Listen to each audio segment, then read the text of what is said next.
the WMAY Facebook page, and you'll be able to watch us live in studio with Governor Bruce Rauner. Governor, thank you for taking time with us. How are you this morning? Greg, great to be with you. How you doing? Yeah, can't complain after a wonderful holiday weekend. It was very nice. Yeah, very nice. We had 5 of our 6 kids in here to Illinois, and we just had a relaxing few days together with the family and ate a lot of pie. Yeah. It was outstanding. It was a wonderful, wonderful Thanksgiving. I didn't get any green bean casserole, but, we didn't do that either. Apple pie, pumpkin pie, pecan pie, it's all good. There you go. All right, well, let's get down to business. There's a lot going on. Of course, yesterday was the leaders' meeting. You're going to have another one today. Yep. Seem to be mixed signals from the Democrat leaders, with Senate President John Cullerton saying he's going to bring back counter-proposals.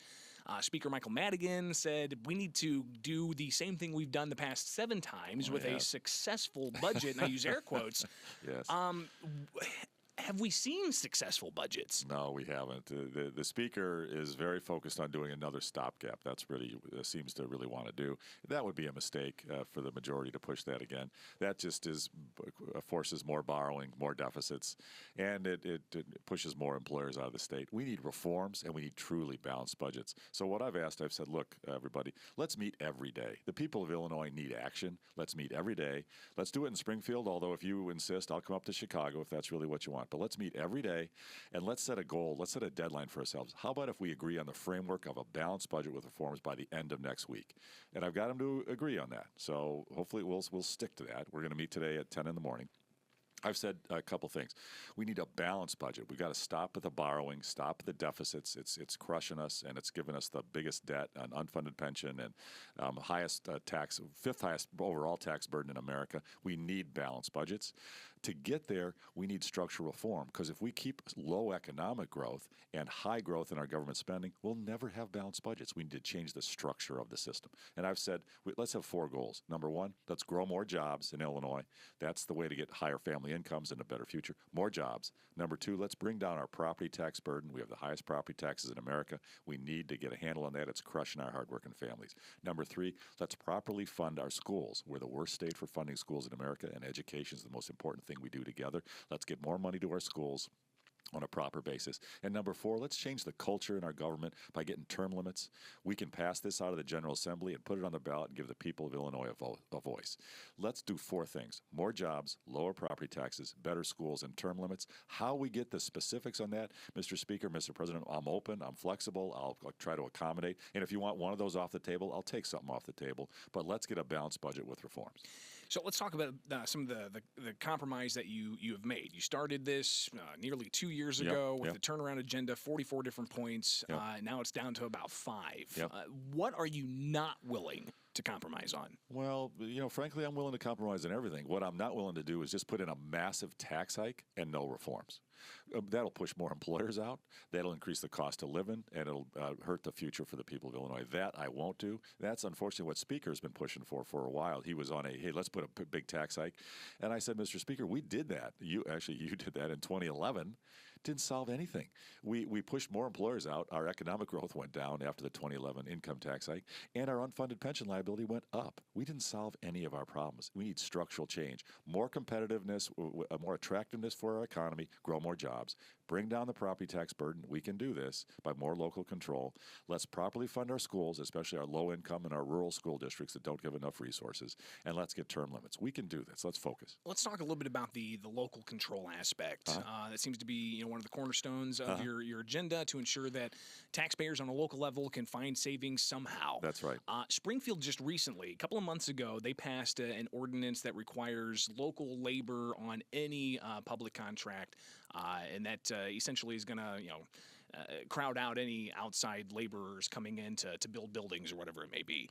This is something that Springfield decided to do. How does that work into your concept of local control? Well, I believe that each community, members of each community, with city, village, county, township, school district, let the local citizens decide how they want to run their government or their schools. It's their schools. We shouldn't have mandates from Springfield. Springfield shouldn't be forcing communities to do certain things certain ways. Let each community decide for themselves.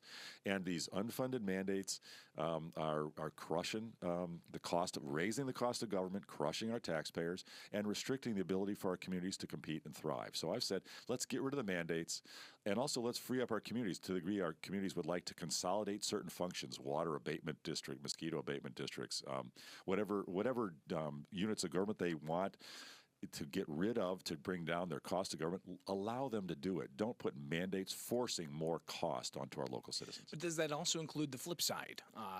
Beefing up collective bargaining, beefing up prevailing wage? Every community should do whatever they want. I believe that, the many communities would like higher prevailing wage. Do it. I have no problem. But let's let local people decide for themselves in their community. That's the key. 7:45 now with News Talk 94.7 and 970 WMAY. It's Bishop on Air. We're talking with Governor Bruce Rauner about some issues facing the state of Illinois. But let's go back really quick to yesterday. Speaker Madigan seemed to say, well, it's the governor who wants to have a tax increase. And kind of put that at your feet. What's your response to that? That's a little goofy. I mean, the speaker came out a year ago in December and said, hey, let's start with putting the income tax back up to 5 and go up from there. I mean, that was a quote. I mean, I've never been an advocate for higher taxes. I've always fought against them. I'm trying to get more efficient government. So for the speaker to that's a little humorous. But anyway, and at this point, he seems to have backed off of pushing for a tax hike right now. And he's kind of said, let's just do stopgap budgets. Like we've done 7 stopgaps in the last 2 years. Let's do more of those going forward. That's not solving our problems. That's going to push more employers out. That's going to raise more taxes in the future because it's more deficits today, more borrowing today. We need balanced budgets and reforms to grow our economy. Another issue that you've been adamant on supporting is public education. Yes, and very much. We've got the administration of Donald Trump seeming to be very pro-school choice with their selection for Secretary of Education. Has yet to be confirmed. Trump's not in office yet. But either way, what do you see the future of school choice in Illinois, especially considering all of the tumult that you've had to go through so far in the past 2 years? Well, I am an advocate for school choice. It's an important we need parents, regardless of their income, to be able to choose a school that best fits their child. I think that's part of making the American dream a reality for every child, especially from low-income families. That said, the biggest problem we have in Illinois is the way we fund our schools. We're the worst state in America for funding public education. We give a lowest percentage from the state of our overall school spending of any state in America. That's wrong. That forces higher property taxes, and that makes low-income communities suffer because they don't get as much support and they don't have the resources locally to properly fund their teachers in their schools. We need to change that. That's one of the reasons I ran for governor, to change our school funding and to increase it. I'm proud of the fact that since I became governor, we've set record levels of state support for schools. We increased it dramatically last year. We increased it dramatically this year, and I want to put more state money into schools next year. Education is the most important thing we do. We need to support our teachers, and that's our number one fight to improve our education. Governor Bruce Rauner joins us live in studio with News Talk 94.7 and 970 WMAY. Just a couple of more things, and I know you've got to get off to another appointment, but a lot of people here in the Springfield area are state employees, and I've got emails flooding my inbox. They're concerned. What can you tell them to alleviate their concerns about the future potential of their employment? Oh, well, I am very proud. We have the hardest working, best state employees in America, and they're awesome people, and I want state government to be a wonderful place to work. I'm very proud of the fact that we've come up with new contract proposal that's very innovative. I want to be able to pay our hardworking state employees more, but not based just on time or seniority. Let's do it based on productivity and effectiveness and merit, and let's give gain sharing. Every dollar we save taxpayers in a department, let's give a percentage of that dollar to the employees who saved the money. Let's do incentives, and we've done this with 18 of the unions. We're doing this now with AFSCME, and we're changing the structure. So bonuses based upon productivity, innovative new approaches on incentives, and frankly, changing the right now we have a 37.5-hour work week. Well, most taxpayers have a 40-hour work week. Let's put in a 40-hour work week. That's fair for everybody, employees and taxpayers. Let's give bereavement leave. If there's a tragic situation where a state employee has lost a child, they should be able to take time off and not be penalized from that. We've implemented that in the new contract.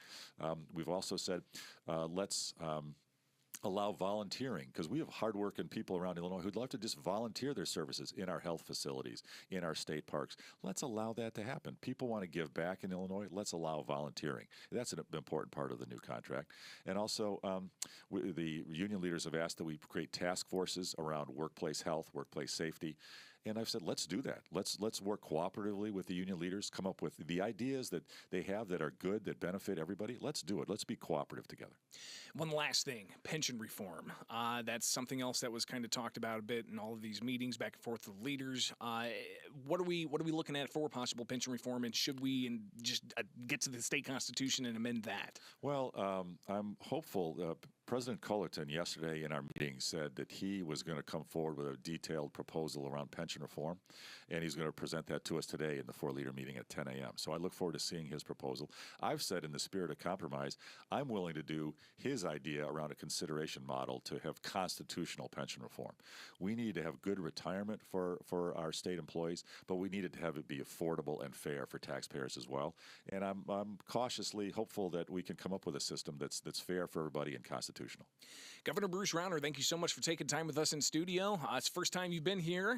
Fantastic. I'm glad it was with us. So I look forward to coming back again. We'll talk again in the near future. Greatly appreciated. News Talk 94.7 and 970 WMAY, now 7:51. Give a $25 gift certificate